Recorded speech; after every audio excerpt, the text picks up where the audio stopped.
안녕하십니까, 용도사 인사드리겠습니다. 지금 폐렴이 많이 문제가 되고 있죠. 이걸 끼고 나왔네요. 제가 다시 인사드리겠습니다. 안녕하십니까, 용도사 인사드리겠습니다. 요즘 길거리를 지나가다 보면 10명 중에 7명은 마스크를 착용하고 다니십니다. 일전에 제가 1편 경자년 구군편에서 언급을 했듯이 올해는 유행성 질환에 대해서 주의하라는 당부의 말씀을 드렸었습니다. 그런데 지금 우한 폐렴이 맹위를 떨치면서 주식시장도 흔들고 주변 바깥 공기도 뒤숭숭하게 만들고 있습니다. 오늘은 거기에 대해서 좀 더 심화적인 이야기를 한번 해볼까 합니다. 요즘은 명리에 대한 관심도 높아져서 명리학적인 부연 설명도 함께 진행하도록 하겠습니다. 올해 경자년은 육식갑자에서 천간은 경, 금이고요. 지지는 자, 수에 해당합니다. 그런데 금이라는 것을 명리학에서는 이렇게 이야기합니다. 축살지기, 즉 다시 말해서 살기를 의미합니다. 춘생, 추살, 가을에는 생명이 죽어나가는 계절이다, 이런 이야기가 있죠. 추수를 한다던가 가지치기를 한다던가 이런 것들 말입니다. 그리고 자수는 보통 해수는 바닷물인데 자수는 요만한 웅덩이 물이다, 이렇게 배우시는 분들이 많습니다. 물론 초심자가 어떤 그 이미지를 떠올리고 익히기에는 틀린 말은 아니라고 볼 수는 있겠습니다만, 원칙적으로 말씀을 드리자면 자수는 공기 중에 수분이라던가 수증기, 이슬 같은 것들입니다. 실제로 눈에 보여지는 바닷물이든 혹은 호수라던가 이런 것과 달리 변화된 물을 말하죠.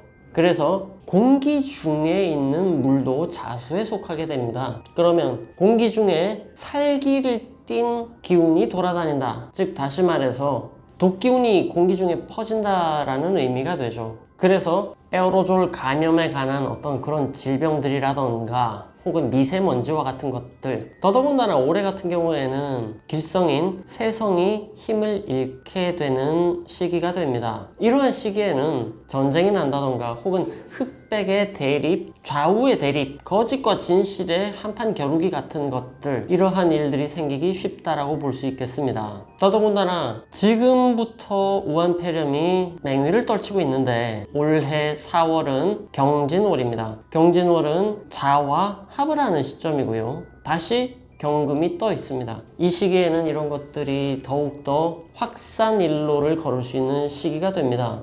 이 방송을 보시는 분 중에 방역 관련 업무를 하신다던가 질병관리부서에 계신 분들이 있다면 철저한 통제를 부탁드리겠습니다. 또한 개개인 여러분들도 위생관리에 신경을 철저히 쓰시고 긴장을 늦추지 말기를 당부드리겠습니다. 또한 공기 중의 변화라고 한다면 이상기후, 비행기 추락 혹은 화재 같은 것들도 예상을 해볼 수 있습니다. 안 그래도 4월달은 정치적으로 평온할 수 없는 시기라고 볼 수 있습니다. 그런데 다른 이슈가 발생해서 더욱더 난국으로 치닫게 된다면 올 한 해가 정말 시끄럽지 않을까 미리 생각이 됩니다. 근데 물이 왜 화재와 연관이 있는가? 지극히 차가운 냉기는 폭발력을 갖게 됩니다. 이른바 수소, 이런 것들이 바로 그런 것들이죠. 지극한 냉기는 지극한 화기로 변화할 수 있습니다.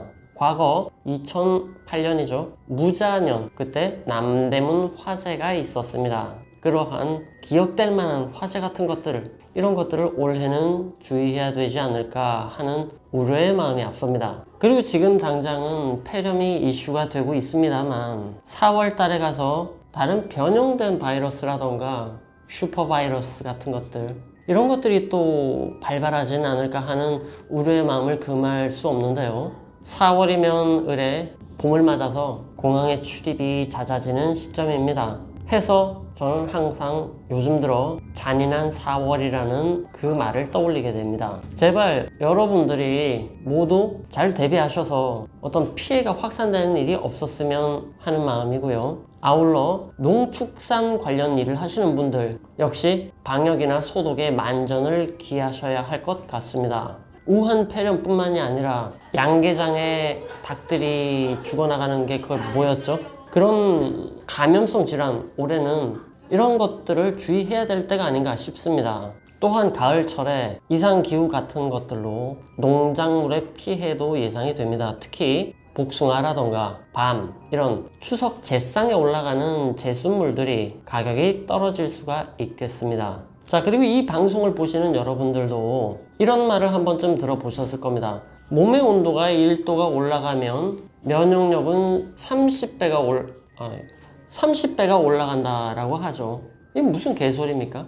인간의 몸은 36.5도 항온 동물입니다. 올라가면 열병으로 죽진 않을까요? 그런데 이걸 좀 더 바꿔서 생각해 보시기 바랍니다. 몸의 중심 온도는 36.5도가 맞겠죠. 하지만 사지 말단도 36.5도라고 한다면 여러분은 상당히 건강하신 체질을 갖고 있다라고 볼 수 있겠습니다만 수족냉증을 앓고 계신 분들이라던가 연로하신 분들, 허약한 체질이신 분들은 아마도 온도차가 있을 걸로 예상을 할 수 있습니다. 만약에 그 중심 온도와 1도 차가 난다라면 면역력이 30배 하락한다라고 보시면 이해가 좀 더 빠르지는 않을까요? 평소에 몸이 차신 분들, 특히 손발이 차가운 분들, 과한 운동이 아니더라도 혈액순환을 도울 수 있는 기초적인 운동, 충분한 수면으로 자기 컨디션 관리를 잘 하시기 바랍니다. 그리고 평소에 물을 잘 안 드시는 분들도 많으실 겁니다. 얼굴에 허연빛이 돌고 입과 코 주변에 잡티 같은 것들이 자주 끼며 환절기 때 고생하시는 분들, 이런 분들은 알레르기성 질환이라던가 호흡기 질환에 취약하신 분들이라고 볼 수 있습니다. 이런 분들은 양질의 물과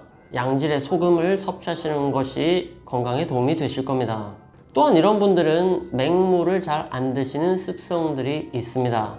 이런 분들은 발포 비타민이라던가 혹은 흑설탕이라던가 이런 것을 조금 타서 농도가 좀 강해진다, 무거워진다던가 색깔이 생긴다던가 이런 물들은 또 잘 드십니다. 심리적인 안정이 되는 것 같아요. 그리고 금기운은 맛으로 따지면 매운맛에 속합니다. 그리고 한의학에서 어떤 독성을 없애고자 할 때 주로 생강을 이용해서 법제를 하고는 합니다. 독소를 풀어주는 효과가 있다고 하죠. 생강차를 자주 드신다던가 몸을 따뜻하게 하고 물을 평상시에 자주 드시고 식탁에는 생강이나 마늘 같은 걸로 양념을 하거나 초절임을 하거나 하면 평소 이와 같은 상황에서 건강관리에 도움이 되지 않을까 합니다. 자, 앞으로 4월까지 시간이 좀 있습니다. 그리고 가을철에 이런 변형된 유사한 일들이 벌어지지 않도록 각별한 신경을 써주시기를 부탁드립니다. 감사합니다.